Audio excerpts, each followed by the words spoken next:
തിരുവല്ല പുല്ലാട് സ്വദേശിനി മരണപ്പെട്ടിരിക്കുന്നു. നമ്മൾ രഞ്ജിതയുടെ വീട്ടിലാണ് ഉള്ളത്. ഉച്ചയോടെ തന്നെ ഇത്തരത്തിൽ അപകടത്തിൽപ്പെട്ടവരിൽ രഞ്ജിതയും ഉണ്ട് എന്ന വിവരങ്ങൾ വീട്ടുകാർക്കും അടക്കം ലഭിച്ചിരുന്നു.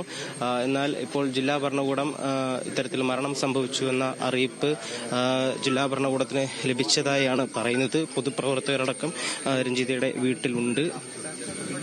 UK പോവുകയും ഒക്കെ ചെയ്ത് പഠിക്കാൻ മിടുക്കിയായിരുന്നു. സ്കൂൾ കാലഘട്ടം മുതൽ എല്ലാവരുമായും വളരെ നല്ല ബന്ധവും അടുത്ത ബന്ധവും പുലർത്തിയ ഒരു കുട്ടിയാണ്. ആ കുട്ടിയായാലും അതിൻ്റെ കുടുംബമായാലും എല്ലാവരോടും വളരെ സജീവവും സ്നേഹവുമായി പെരുമാറി ഇടപെടി എല്ലാവർക്കും ഇഷ്ടമുള്ള നാട്ടിലെല്ലാവരും വളരെയേറെ ഇഷ്ടപ്പെട്ടിരുന്ന ഒരു കുടുംബമാണ്. ഇപ്പോൾ അമ്മയും 2 മക്കളുമാണ് ഇവിടെ താമസിക്കുന്നത്. അപ്പോൾ അത് വീട് പണിത് പൂർത്തീകരിക്കുന്ന ഒരു സ്ഥിതിയിലെത്തി. ആ സമയത്ത് സർക്കാർ ജോലി ലഭിക്കാനുള്ള ഒരു സ്വപ്നം സാക്ഷാത്കരിക്കപ്പെട്ടു. അപ്പോൾ ദൗർഭാഗ്യം എന്ന് പറയുന്നത് അത് 3 ദിവസത്തേക്ക് വന്നതാണ്. അപ്പോൾ ആ തൊഴിലിന് ജോയിൻ ചെയ്ത് തിരികെ പോകാനും തിരികെ നാട്ടിലേക്ക് മടങ്ങുക എന്ന ലക്ഷ്യമാണ് ഉണ്ടായിരുന്നത്. കാരണം ജോലി ലഭിച്ചു, സർക്കാർ ജോലി ലഭിച്ചു, കുട്ടികളോടൊപ്പം ഇവിടെ കൂടണമെന്ന് ആഗ്രഹിച്ചാണ് തിരിച്ചു പോയത്. അപ്പോൾ ആ സമയത്താണ് ഇത്തരത്തിലുള്ളൊരു ദുരവസ്ഥ ഉണ്ടായത്. പ്രദേശവാസികൾക്ക് എല്ലാവർക്കും വലിയ വേദന ഉണ്ടാക്കുന്ന, ഞെട്ടലുണ്ടാക്കുന്ന, ഒരുപാട് മാനസിക വിഷമം ഉണ്ടാക്കുന്ന ഒരു സംഭവമാണ് നടന്നത്. UK ഈ അടുത്ത കാലത്താണ് പോയത്. അതിന് മുൻപ് ഗൾഫ് നാടുകളിലായിരുന്നു ജോലി ചെയ്തുകൊണ്ടിരുന്നത്. UK 1 വർഷത്തിൽ താഴെയാണ് UK ജോലി ചെയ്യാൻ പോയിട്ട്.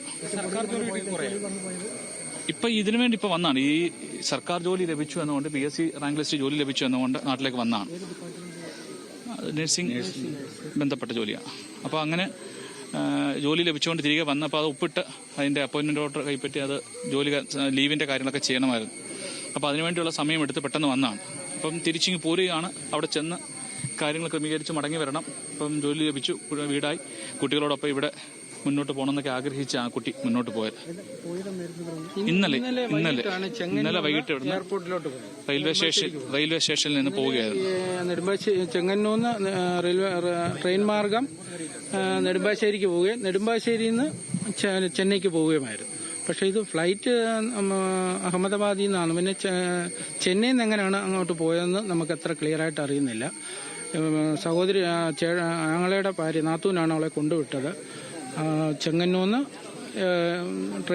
റെയിൽവേ മാർഗം എയർപോർട്ടിൽ പോവുകയും അവിടുന്ന് ഫ്ലൈറ്റ് മാർഗം ചെന്നൈക്ക് പോവുകയുമായിരുന്നെന്നാണ് ഇപ്പോൾ പറഞ്ഞത്. അപ്പം അഹമ്മദാബാദിൽ നിന്നുള്ളത് എങ്ങനെയാണെന്ന് നമുക്ക് അത്ര ക്ലിയർ ആയിട്ട് വിവരം കിട്ടിയിട്ടില്ല. 5 വർഷത്തേക്കാണ് അവധിയെടുത്തത്. അവധിയെടുത്ത് മറ്റു പല കുവൈറ്റോ മറ്റുള്ള രാജ്യങ്ങളിലൊക്കെ പല രാജ്യങ്ങളിലും പോയി ജോലി ചെയ്തു. ഇപ്പോൾ UK തോന്നുന്നത് എനിക്ക് 1 വർഷം ആകാണ്ടേ ആയിട്ടുള്ളൂ പോയിട്ട് വന്ന. പിന്നെ 1 വർഷത്തെ താഴെയായുള്ളൂ.